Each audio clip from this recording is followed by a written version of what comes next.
My name is Blakk RASTA, and we want to say welcome forward to the show. We have some technical difficulties. Please spread the word. We are back, and of course, like the whole broadcast and comment, we'll be taking your comments very soon. We're moving on to story number 2. Watch this. Kwabena Duffour and his 7 thieves freed. Who is Kwabena Duffour? Kwabena Duffour is a media mogul. He's a business mogul. And he was, in fact, at the time, the finance minister of the Republic of Ghana. This is Kwabena Duffour. Kwabena Duffour and his 7 thieves, in quotes, freed. We shall find out why we are using the word thieves. This is Kwabena Duffour. My brother, my sister.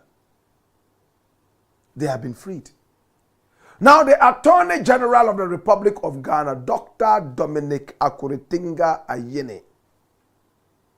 My brother, my sister, whose photograph you see here, has gone to court, and he has decided to use his legal brain to free Kwabena Duffour and his 7 thieves. Why? Run the story, my youth, and watch this. It is taken from Ghana Web, and it says, Attorney General withdraws case against former finance minister Kwabena Duffour, 7 others. Run the story. Watch this. Now, the prosecutions were aimed at ensuring accountability for public funds and, most importantly, recovering losses caused by alleged financial mismanagement. That was what the prosecution was all about. But let's start the story properly so that from the top we'll be able to see why these people have been freed. Now, the Office of the Attorney General has entered a nolle prosequi in the high-profile criminal case involving former finance minister Dr. Kwabena Duffour and 7 others who were facing charges in connection with the collapse of Unibank. Now, the decision announced by Deputy Attorney General Dr. Justice Sremsai on July 22, that's today, 2025, effectively discontinues the prosecution against the accused. According to the AG's office, this move follows the significant recovery of state funds linked to the matter.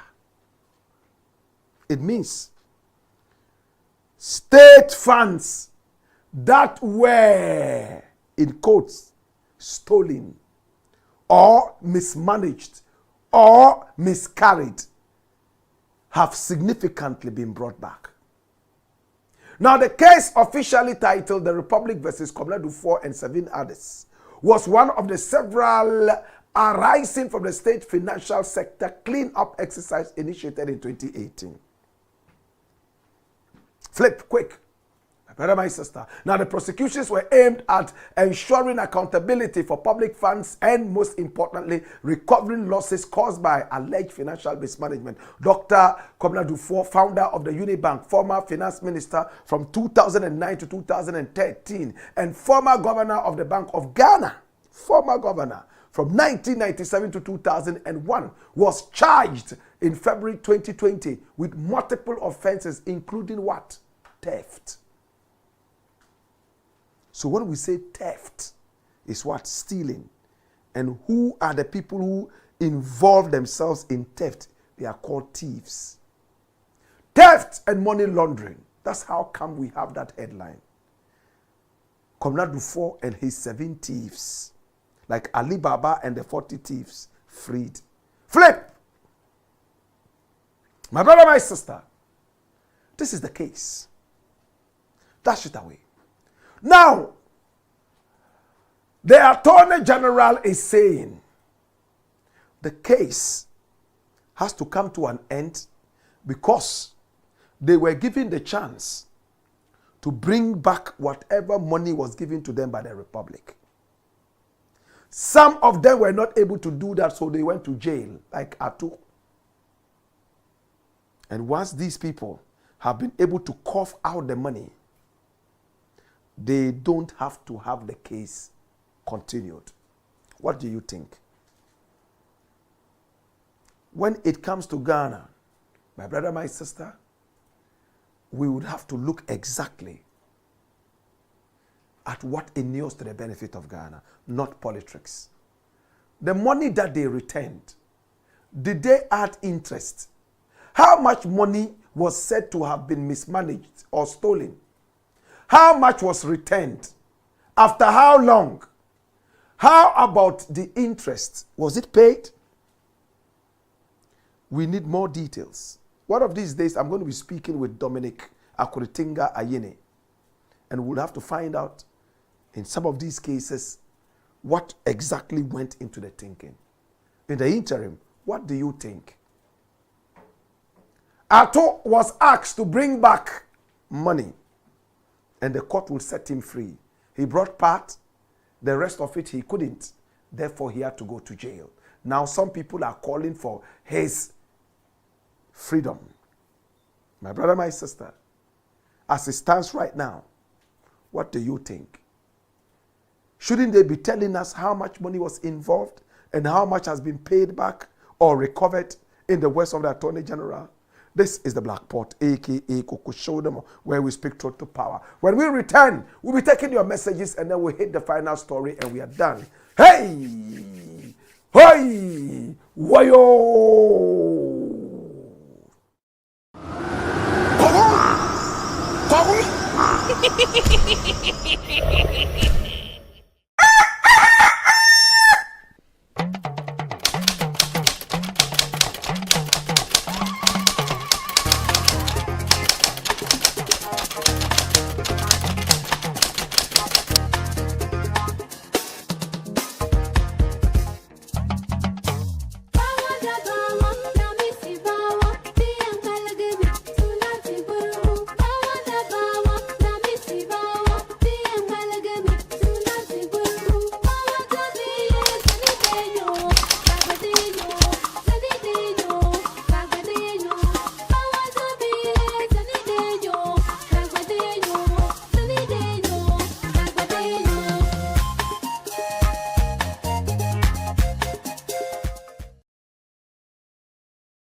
Blakk Pot, Coco Show them.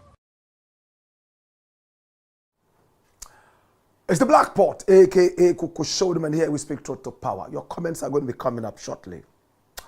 In the interim, story number 3. Watch this. Ghana police, why mass burials when... I found this story today and I thought it was interesting. My brother, my sister, watch the story. And it's taken from Ghana Web. And the Ghana Police Hospital is about to do something. Watch this. Now, Ghana Police Hospital to conduct mass burial for 300 unclaimed bodies. Run the story. The Ghana Police Hospital is set to conduct a mass burial for 300 unidentified and unclaimed bodies currently held in its morgue. Now, the somber exercise is scheduled for August 11, 2025. The exercise is aimed at providing a dignified burial for individuals, including paupers, victims, and road accidents. Crime victims, in fact, victims of road accidents, crime victims, and other unidentified or abandoned persons. Now, this announcement was made via a post by Sika official on X on July 21, 2025. In line with the upcoming burial, the police management advised the public to adopt precautionary safety measures in their daily movements. Flip the page. Flip. My brother, my sister, this is what the police is saying. These include carrying a national identity card at all times, sharing emergency contact information with family and friends, informing loved ones of one's whereabouts, and staying informed about local laws and safety regulations. That's it. My brother, I am a fan of forensic science. When I'm in America, I watch forensic files on TV. How somebody can be identified just by his tooth. Somebody can be identified just by his hair. People die, they are bent by their nails. People are able to identify them in most of the cases. But in our country, you can have the whole dead body unidentified. What is wrong with us? Forensic science has gone so far, yet we are so backward. I visited the police headquarters just last week, and they showed me their forensic lab, telling me that, oh, now their forensics are improving. Why is it that we are unable to identify citizens who lose their lives? I have to carry an ID card around in the 21st century of forensic science before I am identified in times of trouble. Of course, yes. The ID card is a form of identification. But if I don't have the ID card, what happens? Mass burial when I die. What's happening to us? Yet, if this was a lab for corruption, we would have been #1 in the whole world. We will know all the tricks to see where we can find money to steal. All the latest tricks associated with corruption, we know all that, with or without a lab. But where it matters most, no. We are ready to bury mass burials because people got involved in accident and their families didn't come to identify them. For that matter, we don't know them. My brother, if we have a national ID card, why can't our vitals, be taken? Vital stats. Why can't we have our DNA? We are all born in hospitals. 99% of all of us have been to the hospitals before. Why don't we take an opportunity to build a biodata, DNA of every other person, so that in times of these, we would be able to identify them? We are still backward, unfortunately. But again, can I ask an important question? Come here. Come here. Now, this important question is this. In some countries, dead bodies are needed in laboratories. I had a friend years back who told me, Blakk RASTA, I like to ask questions like that. Sometimes I ask people, when you die, where do you want to be buried? Some of them will tell me, oh, my hometown. Others will say, oh, do I care? I'm dead. Anywhere you put me, I'll go. I asked this friend of mine, when you die, how do you want to be buried? Do you want to be cremated? Do you want to be buried where? He told me, Blakk RASTA, when I die, I've already signed that I want my body to be donated to hospitals and science labs for students to use my body for studies. How many Ghanaians will sign that form? When you are in the hospital and doctor tells you, oh, you know what? You are terminally ill, you will die. There's a form here that says that if you sign it, we can donate your body to a science lab so your body can be used as a steady tool to prevent this disease that is killing you or some other such thing, no Ghanaian would sign that. Out of 1 million Ghanaians, only one might say that yes, and this one might have lived abroad, or is somebody who doesn't care about religion. My brother, my sister, think about this deeply. Now, we have unidentified bodies. Why don't we donate them to the science labs? Why don't we donate them for biology students to study? We are all running abroad where dead white people are being used in the laboratories for studies. Yet over here, the black man wants to be buried so worms can eat him and finish him up and do everything. Grave looters will go there and steal bones from this person. Yet they are scared of being used in the laboratories.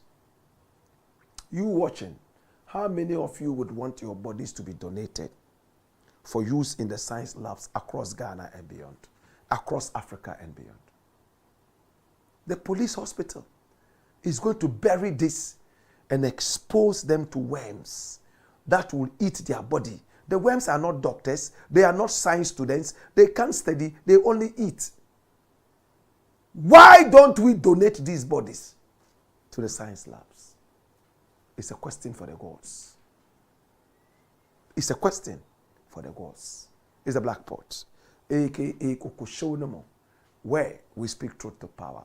Well, let's look at your comments, and then we'll be done for the day. Okay? Come here. Zion Genesis says, good evening, everyone.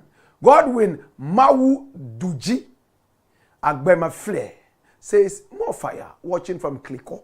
I know Kliko. I know Kliko. I have a friend who comes from there, and he's always hiding in Accra. One day I told him, oh, let's go so that we can visit your parents and your family. He said, hey, my village is full of witches, so is it true? And I said, which part of Ghana doesn't have witches? He said, as for Kliko, is the headquarters of witches. I said, wait until you come to my village. Then you see that that is the headquarters of witches. My brother, witches should not prevent you from going to your hometown. Fortify yourself spiritually. Alaji Bin Yurubu Shel Savulugu says, good evening, Black Rasta, watching you live. Woyoy. Tompo says, do we have prophets in Ghana, my brother? That's a question for the gods. All right. JDSGH says, greetings, Black, we are live. Woyoy. It says, beautiful outfit, more fire. Francis Adams says, I salute you, Black Rasta. Stephen Jackson says, woyoy, welcome to everyone. Tuesday class. We are live. Woyoy, greetings to you, Mr. Black Rasta. Kojo Wanful said, Black Rasta, brain food from the Black Pot. I hear by the Sairam Kukusho, she says. Sweet Papito says, Amara Abarasta 7, speak truth to power. Hey, come here. Woyoy. Okay. And then Hamidu Sule says, Black Rasta, salam alaikum. Wa alaikum salam. Sean Street Storm says, woyoy, Black Empire for life. The lion is online, the side of the truth. Yes. Abdulaziz Rahim Ukpeju says, good evening, Black Rasta. Woyoy, may Allah bless you for the good work you're doing for Ghana. May you live long, Black Rasta. Mubarak MBK says, to God be the glory. Original Ras Doya says, you should not be biased in commenting and recommending Dr. Alaji Baumia for making easy money transactions possible for Ghanaians. Well, I mean, wherever there's supposed to be a recommendation, we do that. We are not biased. We just speak Ghana. That is all we speak. Okay? So, Books blesses Black Rasta. Okay? All right?